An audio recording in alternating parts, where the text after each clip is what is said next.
Okay, so we're going to continue talking about PID control today. And in the PID control learning module, there's a really good link called Discrete PID Control Detailed Explanation. So if you click on that link, hopefully it does something. There we go. I didn't bother making slides for this because this guy hit it out of the park. This guy did a great job of explaining PID control on the Arduino and some of the problems that occur. You guys can kind of come around. I'm going to zoom in on this a bit, so hopefully the camera can pick it up. But if you're watching the video, just follow the link online, and then you'll be able to see the screen more clearly. Anyway, remember the control equation that we came up with, the PID equation. What did it respond to? It responded to error, right? What attributes of error did it respond to?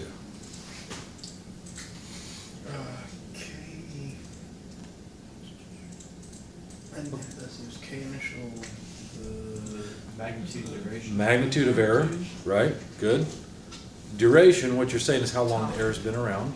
Okay. So an accumulation of error over time, or an integral. What else? Noise, something about noise. You're almost right. What if you called your bank today and you knew that your bank balance should be $1,000 and they said it was $0? Would you be concerned? Would you try to take control of that situation? Absolutely. Why? Is it because of the magnitude? Well, it didn't matter if it went from 100 down to 0. It wouldn't matter if it went from 50 down to 0, would it? You would still respond because the rate of change is so quickly, so high, right? Your change from the balance you thought you had down to 0 has happened. Somebody's cleaning out your account, right? So you're sensitive to that rate of change, and you would feel some sense of urgency to do something about it. So the controller equation responds to how big the error is, how long the error has been around, or the accumulation of error and the rate of change of error, and that's what this equation says. Okay?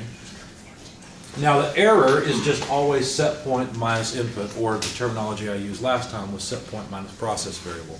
Set point is what you want, process variable is what you have. Okay? Right now you are trying to control something. You're probably interested in the topic that you're studying here with us, but you're also probably interested in making a little more money, right?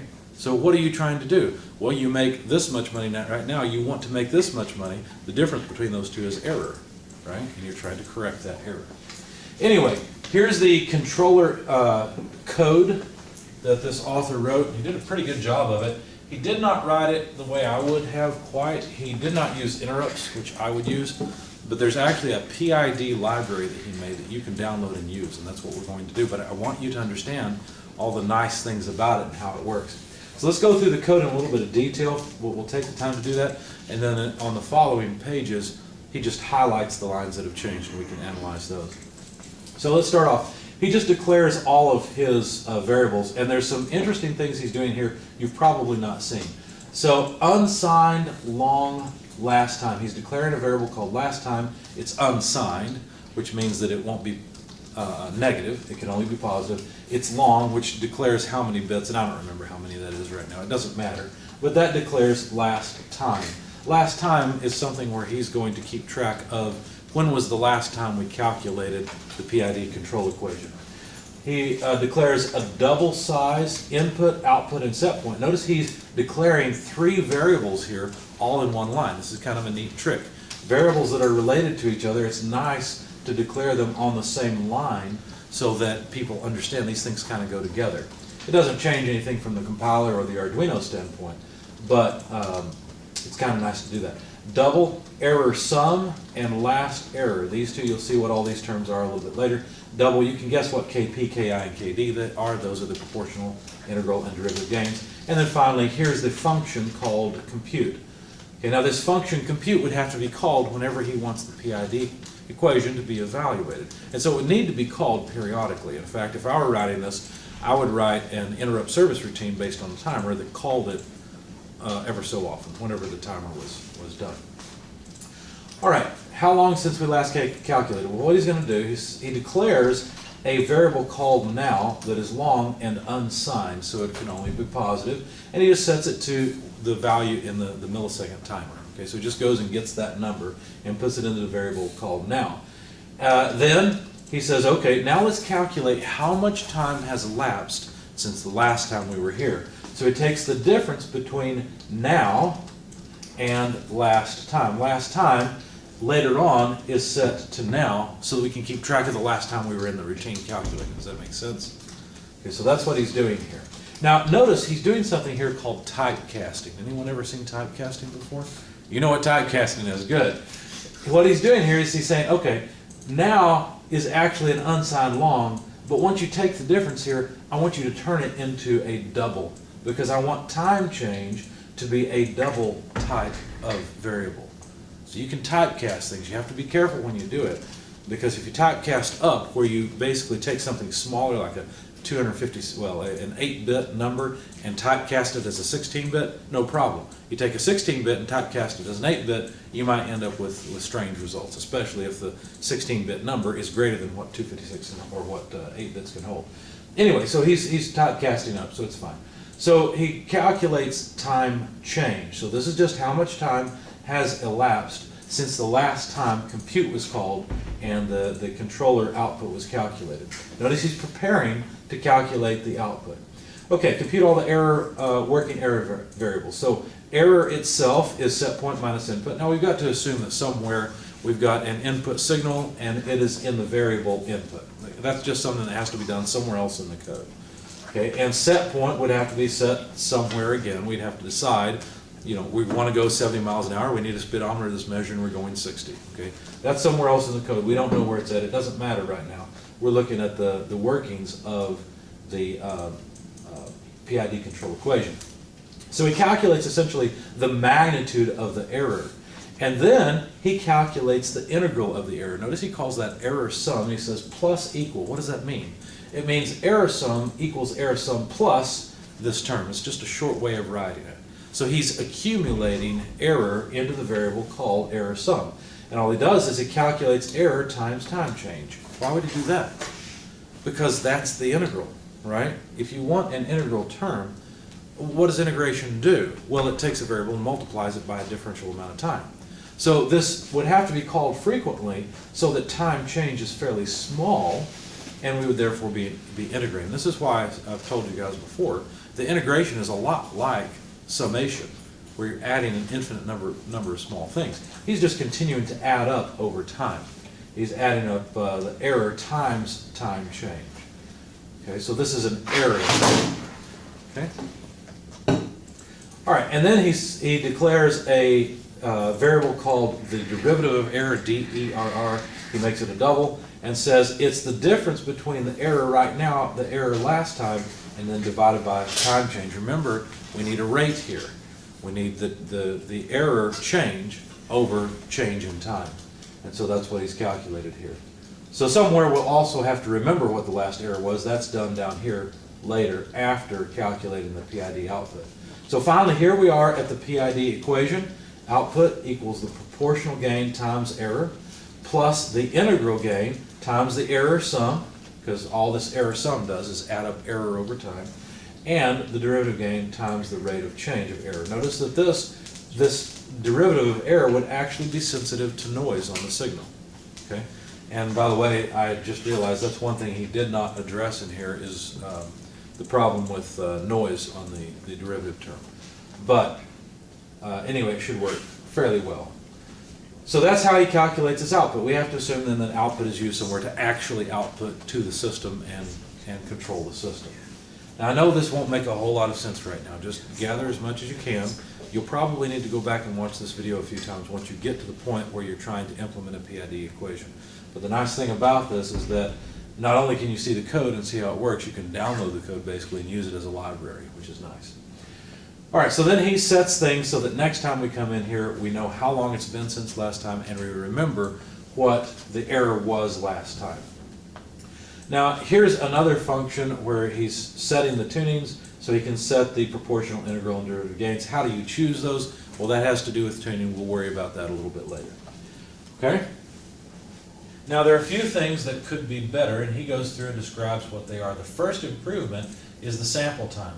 See, the thing is, if we call this compute function at an irregular time period, the control equation will not work as well because the time change is all over the place. Sometimes it's a short time change, sometimes it's long, And that actually affects the performance because, see, the proportional integral and derivative gains are sensitive to the frequency with which we call call this equation. So let's move on to the next concept. Okay, so we don't get good behavior because of the variable time. So what would be better is if the time between calling this function were consistent. Okay, and that's why I would suggest a timer-based interrupt. That'd be an easy way to do this. Well, what he did is he made a variable called sample time, and he set it to 1 second. So he's going to call this every second. Now, some PID calculations, that would not be quick enough for you. If your response time of your system is as quick as the response time of our system, 1 second interval will not be an adequate time to go back and reevaluate the PID loop. Okay, we need to call the calculation much more frequently than that. But just for the example of the code, he sets it to 1 second. So then he has some logic in here that basically decides if enough time has elapsed, if a second has elapsed, then we need to go and calculate the PID output here.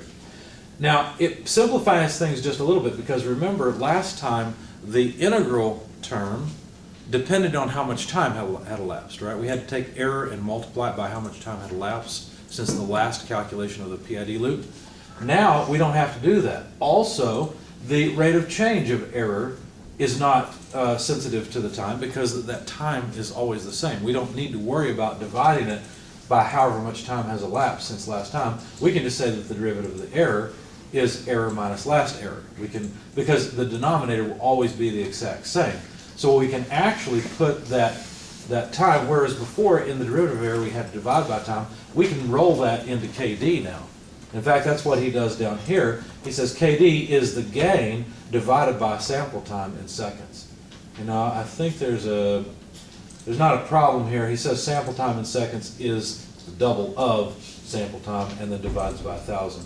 So the variable here, sample time in second, is directly related to sample time itself. Okay, so he puts the sample time into KD so he doesn't have to perform that calculation every time, which actually saves a lot of processor time. He does a similar thing for the integral term. He says error sum is equal to error sum plus just error. Rather than having error multiplied by the sample time, he modifies Ki, the gain, by multiplying it by sample time so he doesn't have to do that every time he's in this loop also. Because you got to understand, he's not going to go into this loop very often. He's going to spend a lot of time in this loop. This would just be called once and then you're pretty much done with it. At least until you want to change those gains. So then he goes through the same thing as before, computes the output, remembers things that are required for next time coming in, and you'll notice that this matches the if statement. So this is wrapping around it to say if enough time has elapsed, in other words a full second, then we need to go in and compute the control equation so that we do this regularly. All right, he also has a new function down here. And the function is basically there to simply change the integral and derivative gains if we choose to have a different sample time. So if 1 second is too long and we need a shorter time, we can change the sample time, and this function goes in and recalculates the gains as necessary. And of course, sets the new sample time. So that's better because it saves time in the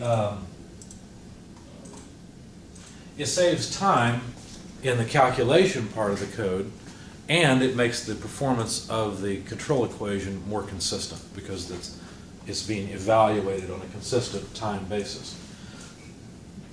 All right, derivative kick. We didn't talk about this, but it's pretty easy to understand. When you're going down the road, do you always want your car to be going 70 miles an hour? You might want that, but it depends on the speed limit and whether there are cops around us, whether or not you can do that, right? So maybe you need to change the set point.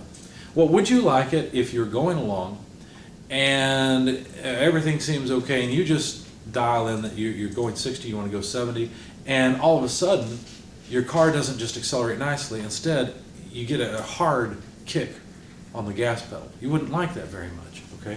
In the same way, when the set point is changed in the controller, what happens is the output will spike.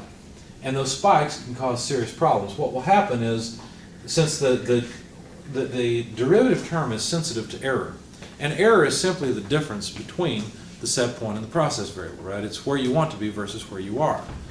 Now, if you change where you want to be, the derivative term will see that as a steep change. You'll see that as a very high frequency spike, and it'll make the controller try to respond very hard, and that's not desirable. The solution is pretty simple. Instead of, if you look at the derivative of error, error is just set point minus input, so it's really the rate of change of the set point minus the rate of change of the input. But if we don't care about how the set point is changing, we could simply eliminate that and say that, forget that, I don't care how that changes with respect to time.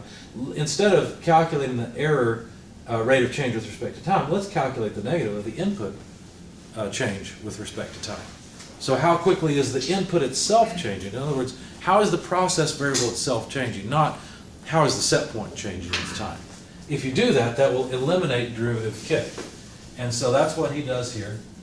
He has, of course we had error sum before, but now he has last input. And so what he's done here is he's just said the change in the input is input minus last input. So now he's looking at, instead of the change of error, he's looking at the change in input and responding in the controller equation by the negative of the change in input. See how he has a negative sign here, whereas before he had a positive sign. Okay, so instead of responding to the rate of change of error, he's responding to the rate of change of input itself. Okay, and then remember, instead of remembering last error, now he needs to remember the last input. That's the only change, and all it does is make it so that if your program changes the set point, you don't get a derivative kick. What would it mean to change a set point? Let's make this a little more concrete, because so far this has been very abstract. Until you're comfortable with PID control, what I've said so far, you probably got about that much of it, and that's okay. Let's make this very concrete in terms of what we're trying to do. We are trying to control the position of a carriage on a rail, right? And we've got feedback that tells us where the carriage is, assuming we get to that point, which we will, right? You guys are probably pretty close if you're not already there. So you basically have a number that tells you where along the slide the carriage is. What does that number represent in terms that I've been using so far? Which term is it? Is it error? Is it derivative kick? What is it? Input. It's input. It's the process variable, right? That's exactly what it is. It's the measurement of the system. It's what we're trying to control. Okay? Now, what would a set point be? If you're told to go to position 300. Right, exactly. You want to go to position 300, that's a set point. You want to go to position 3000, that's a different set point. The difference between where the carriage is right now and where you want it to be, that difference is error. That difference may be changing if the carriage is moving along, right? So there could be a rate of change of error. But if the motor's not on, you can imagine that error is going to accumulate over time, isn't it? Right? You might be sending a control signal, but if you got no H-bridge hooked up to the motor, and the motor, or no power supply, well then the controller is going to be saying, go here, go here, go here, and nothing's happening, right? So it would accumulate a tremendous amount of error over time. That would be an integral term. All right, so I'm going to try and tie this back to what we're doing as much as I can. Okay. Now, there's another problem. You see, the proportional, integral, and derivative gains are things that you could actually change in your program if you wanted to. In fact, he's already started recalculating them based on changing the sample time. Okay? So, again, finding good values of those parameters is not particularly easy. That's a different topic. It's tuning. But once you do find those, sometimes you want to change them. Sometimes, if the operation is such that you know that the motor is going to be moving very slowly, you may want different Ki, Kp, and Kd, or gains. In that case, you could change them in the software. That's no problem. They're just variables. So you could change the number of those variables in each one of them and have a different set of gains. So we've got a proportional gain of 6 goes to 3, integral gain of 0.6 goes to 0.3, and derivative gain of 0.2 goes to 0.1. You notice all the gains have simply been cut in half. So here's our system going along. Our input is at the set point. We change the set point, and what happens? Well, the controller tries to change the input. It manipulates the control variable. Looks like there's a little bit of ringing, but it settles down so that the input is at the set point. And everything's good until all of a sudden we change these gains, and instead of the system, which is already at the right point, instead of it just staying there It drops all of a sudden, then recovers. Why did it drop all of a sudden? That's an undesirable bump. It's something we don't want to have happen. Why does it change? Well, if he gave an example here that's not very clear, but basically what he's doing is he's saying, this is right before the proportional integral and derivative gains changed. They went from 6 to 3, 0.6 to 0.3, negative 0.2 to negative 0.1. You see they were halved just like before. And I'm not clear on what he's saying here. Anyway, the point is that the output dropped. The output was at 0.98 and it dropped to about half that. If you look at the reason why, usually if you think about it, the proportional gain is going to be, or what the proportional term is giving to the system is pretty low. Why? Well, look, the proportional gain just responds proportional to the error. How much error is there? About 0, right? Look, the set point and the process variable are right on top of each other. So it's not the proportional gain that's responding. How quickly is the signal changing? Is the input changing? Well, it's not, right? It's just steady. It's right at the set point. So the main contribution to the control variable output is actually the integral term, okay? So, and if you notice, the error is small, the rate of change of error is small. That makes sense because life looked like it was perfect. But the error sum, this is to compensate for a disturbance, and it's really only the integral term that responds at steady state, and we are definitely at steady state. So the integral term, if you cut the gain in half, you're going to cut the output in half, okay? And so how do we deal with that? Well, basically we need to fix the integral term. And when we think of the integral term, we think of it as a gain times an integral of error over time. And of course we're approximating it as a gain multiplied by the errors that we notice each time we go through and calculate the PID equation, okay? So really we're approximating it as a sum. But wait a second. In our code, what we were doing is adding up all the error. Remember, we called this error sum, and then multiply it by the gain. We don't necessarily want to do that. That may not be the best idea. Instead of taking the ki out of the integral, maybe if we put it in other words, maybe if we multiply ki times the error and then add as we go along, then what will happen is the error sum will not all of a sudden be cut in half. What do I mean? Well, look, in the code, the way we were doing this before, let me go back one page. The way we were doing this before is to take the error sum, which is just the addition of all the error over time, and multiply it by ki. What if we were to take error sum and add ki times error, and then just put error sum in here without the gain?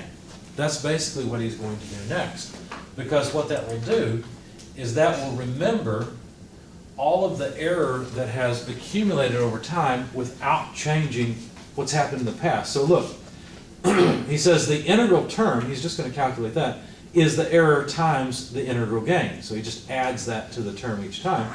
And then the equation, he just uses the integral term itself. Okay, so the gains, what was the integral gain before? Was it 0.6 or something, I think?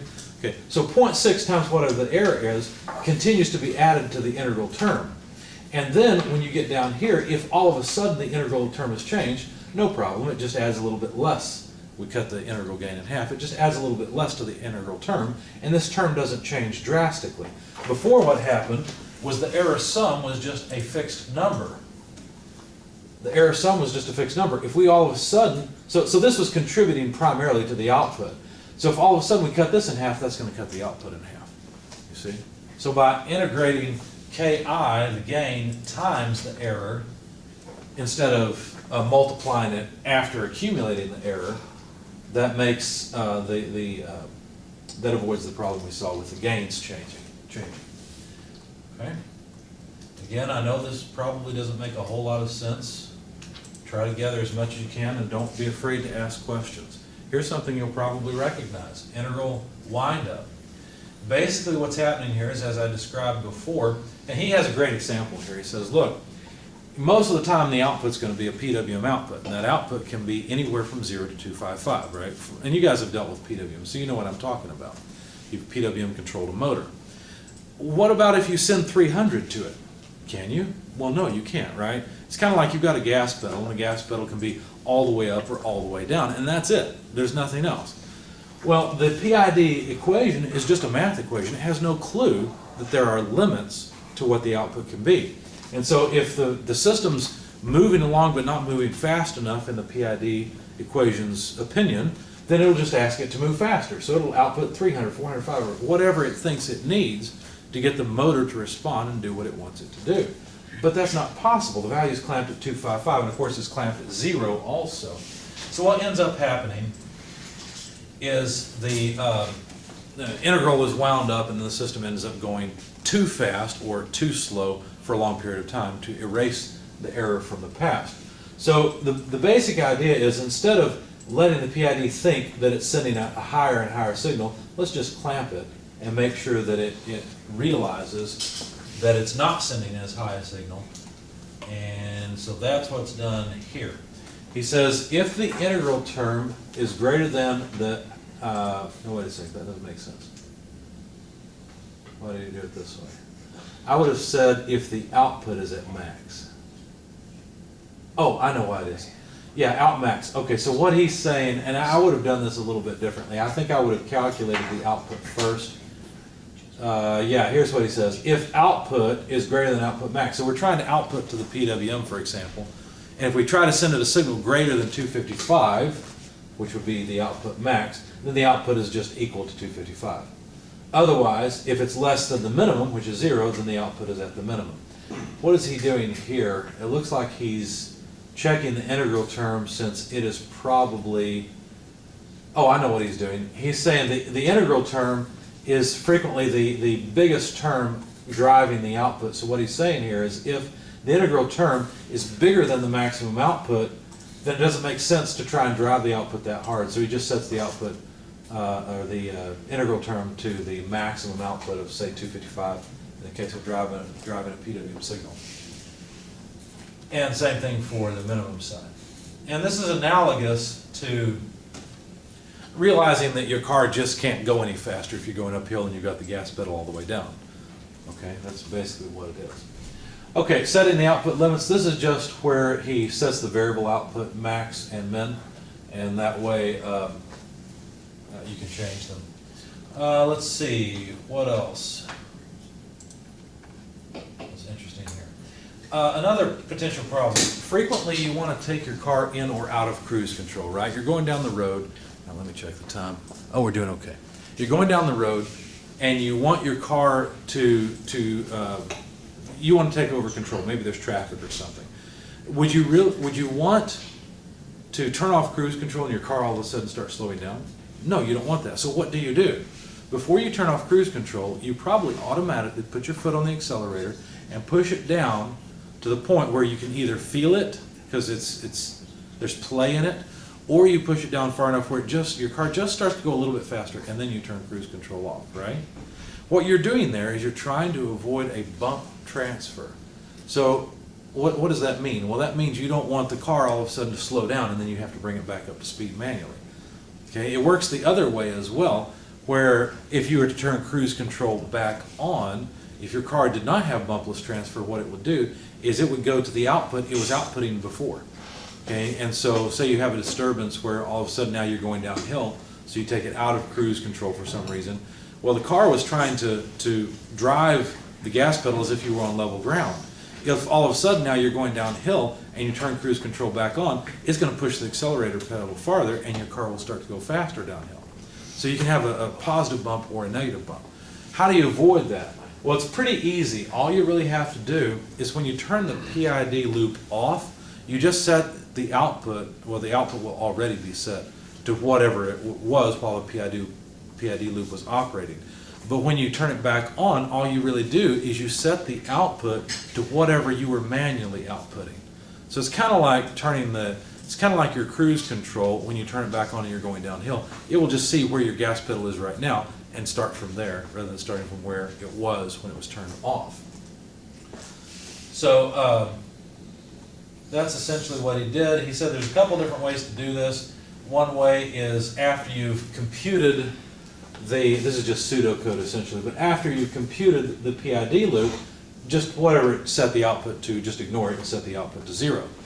Well, that's not a really good way to do it.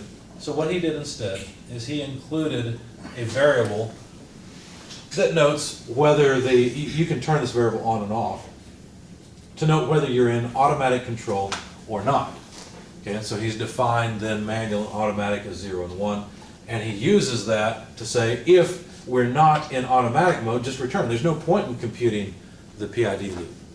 Okay, there's no point at all. So he's got